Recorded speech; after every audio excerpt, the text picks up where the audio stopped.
അരിയൂർ ദശക 21 നവവർഷങ്ങളും സപ്തദ്വീപങ്ങളും. നമ്മൾ 20-ാം ദശകത്തിൽ ഋഷഭയോഗീശ്വരൻ്റെ ചരിത്രം ചുരുക്കി പറഞ്ഞു.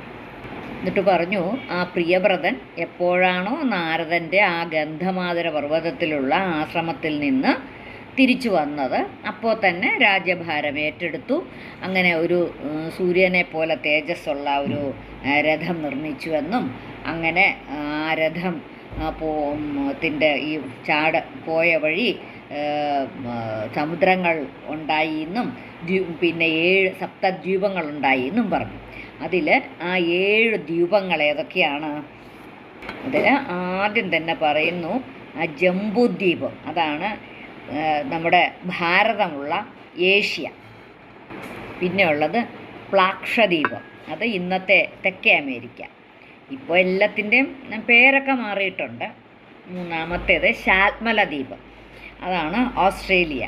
പിന്നെ കുശദ്വീപം അന്റാർട്ടിക്ക, ക്രൗഞ്ച ദ്വീപം ആഫ്രിക്ക, പിന്നെ ശാഖദ്വീപം യൂറോപ്പ്, പിന്നത്തേത് പുഷ്കരദ്വീപം വടക്കേ അമേരിക്ക.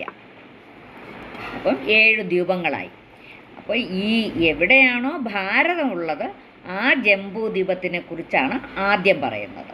അപ്പോൾ ഈ ജംബുദ്വീപത്തിൽ 9 ഭൂഖണ്ഡങ്ങളുണ്ട്. അപ്പോൾ ഇന്നത്തെ 28 തോന്നുന്നു, 28 സംസ്ഥാനങ്ങളും 8 യൂണിയൻ ടെറിട്ടറീസും അല്ലേ ഉള്ളത്. അല്ലാന്നുണ്ടെങ്കിൽ ആരെങ്കിലും പറയൂ. ഈ ഏഷ്യ ഭൂഖണ്ഡത്തിൽ മൊത്തം 49 രാജ്യങ്ങളും ഉണ്ടെന്നാണ് തോന്നുന്നത്. അതിലെന്തെങ്കിലും വ്യത്യാസം ഉണ്ടെങ്കിൽ പറയൂ ആരെങ്കിലും. ആ 9 ഭൂഖണ്ഡങ്ങളെക്കുറിച്ച് പറയുന്നു ഈ 9 ശ്ലോകങ്ങൾ. ഒന്നാമത്തേത് ഇളാവൃതം, 2 ഭദ്രാശ്വം, 3 ഹരിവർഷം, 4 കേതുമാലം, 5 രമ്യകം, 6 ഹിരൺമയം, 7 ഉത്തരഗുരുക്കൻ, 8 കിംപുരുഷൻ, 9 ഭാരതം.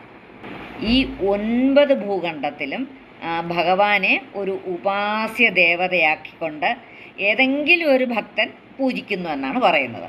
ഈ ബാക്കിയുള്ള 6 ദ്വീപങ്ങളെക്കുറിച്ച് 10-ാമത്തെ ശ്ലോകത്തിൽ പറയുന്നു. അങ്ങനെ 11-ാം ശ്ലോകത്തിൽ ആകാശത്തിൽ ഭഗവാൻ എങ്ങനെ സ്ഥിതി ചെയ്യുന്നു എന്ന് പറയുന്നു. 12-ാം ശ്ലോകത്തിൽ പാതാളത്തിൽ ഭഗവാൻ എങ്ങനെ സ്ഥിതി ചെയ്യുന്നു എന്ന് പറയുന്നു.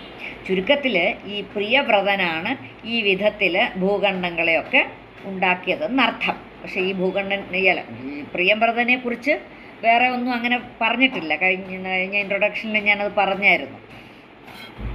അപ്പോൾ സപ്തദ്വീപങ്ങളും നവവർഷങ്ങൾ എന്ന് പറഞ്ഞാൽ സപ്തദ്വീപങ്ങളും ജംബുദ്വീപിൻ്റെ നവവർഷങ്ങളും, അതാണ് ഈ ഹെഡിങ്, നവവർഷങ്ങളും സപ്തദ്വീപങ്ങളും എന്ന് പറയുന്നത്.